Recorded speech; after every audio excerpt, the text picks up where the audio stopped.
Welcome to the Gratitude Challenge. We are learning to become grateful people. In one of the Psalms, the 90th Psalm, the psalmist says, "Lord, you have been our dwelling place throughout all generations. Before the mountains were born, or you brought forth the whole world, from everlasting to everlasting, you are God." And then in verse 12, this remarkable statement, it's a request. Teach us to number our days so that we might gain a heart full of wisdom. And as we learn to be grateful, the exercise today is going to be precisely that, to number our days. What do we do when we number our days? Well, when you number something, you recognize that there is not an unlimited quantity to it, that you have a finite supply.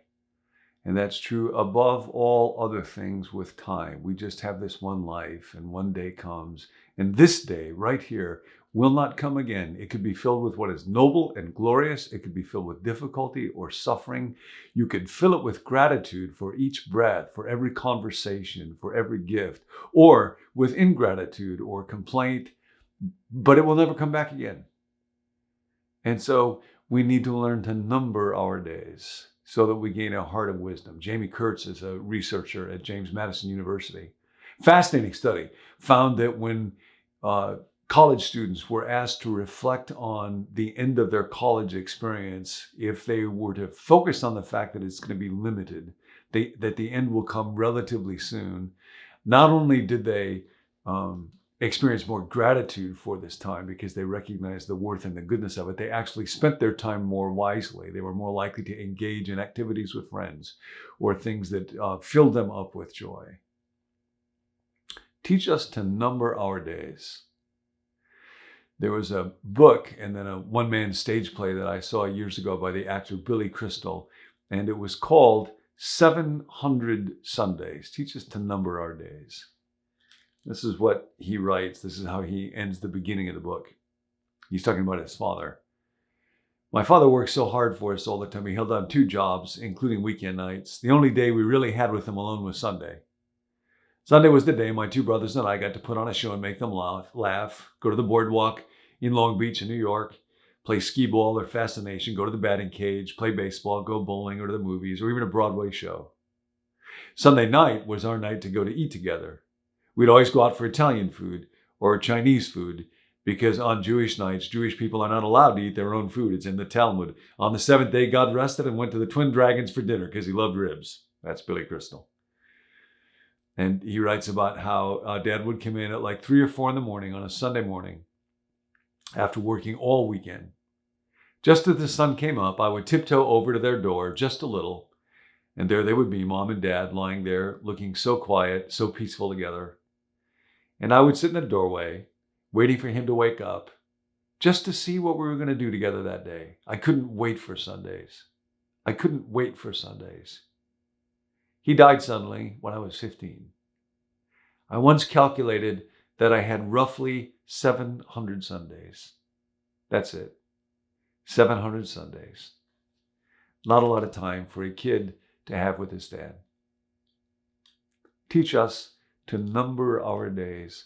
What do you have in your life that would be helpful to recognize as coming only in a limited quantity just this day? It will come to an end. I played tennis with my dad for 50 years. We played in tournaments from New York to California. He came to visit one time in Menlo Park, and I was going to go into work. It was a Saturday afternoon, and he'd gone just to hit serves, kind of practice some of his shots at tennis courts at a school nearby, courts that don't even exist anymore. And I thought, well, I got a little time before I need to go into work, so I'm just going to go there and we'll hit some balls. And I hit balls with my dad as I had done for, I don't know how many thousands of hours over so many decades. And not too long after that, he was playing one time, went back for an overhead and kind of lost his balance and decided his body was not responding really well. And so he wasn't going to play tennis anymore. And what I didn't know when we were hitting was that time that I hit with him on those courts at Menlo, that was the last time I'd ever played tennis with my dad. And I wish I'd have known. I think I might have appreciated it more. I think I might have tried to mark that moment more if I'd have known. Teach us to number our days.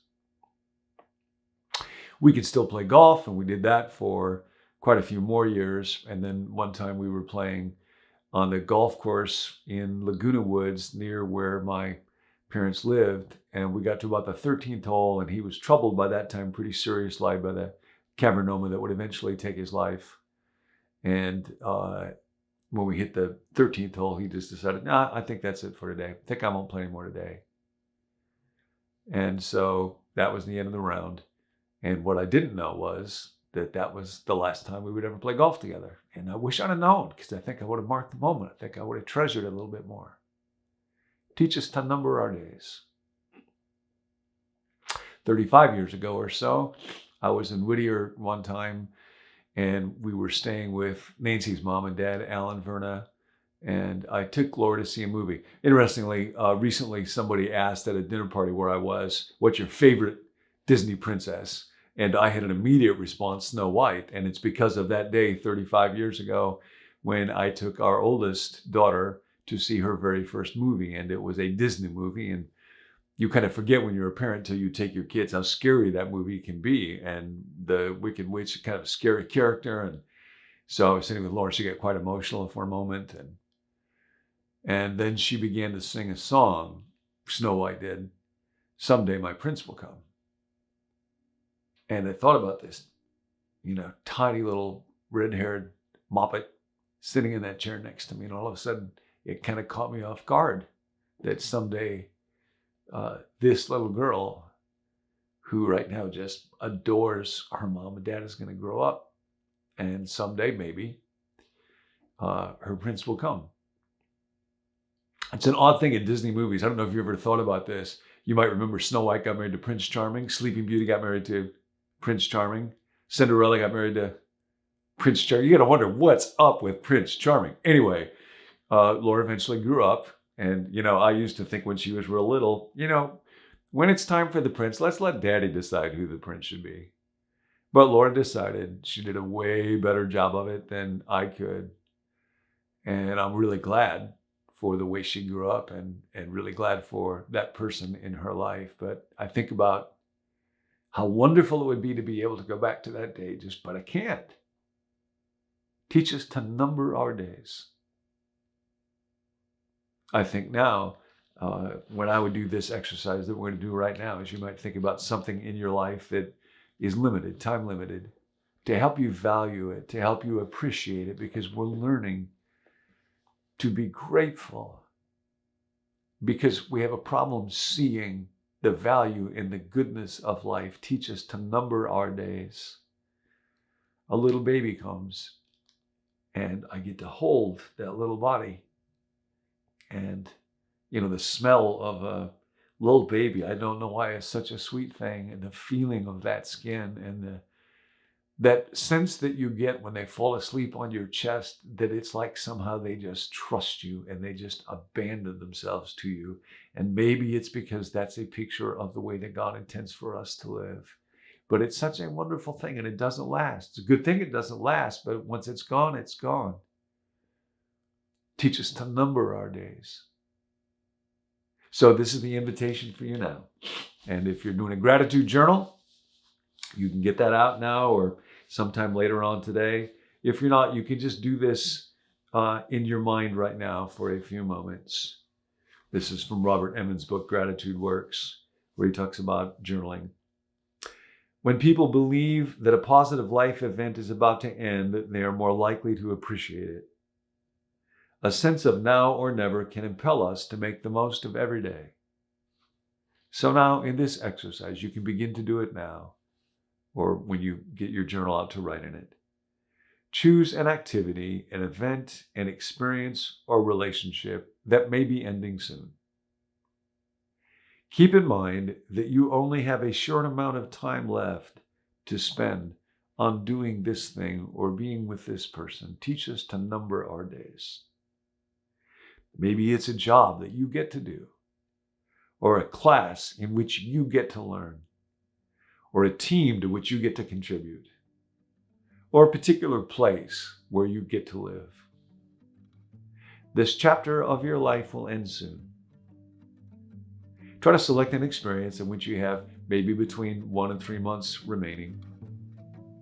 Given how little time you have left, write about why you are so grateful. And as you do that, whisper this little prayer, because we can't do this for ourselves. We can't, but God can. God, teach us to number our days so that we might gain a heart of wisdom. As my old friend Quig would always say, we have a lot to be grateful for. Thanks for joining us. To receive the emails that go along with each video, visit becomenew.me/subscribe. If you'd like a text alert whenever a new video is posted, text the word BECOME to the phone number 855-888-0444. You can send prayer requests to that number as well. To invite a friend, just share the link becomenew.me. We'll see you next time.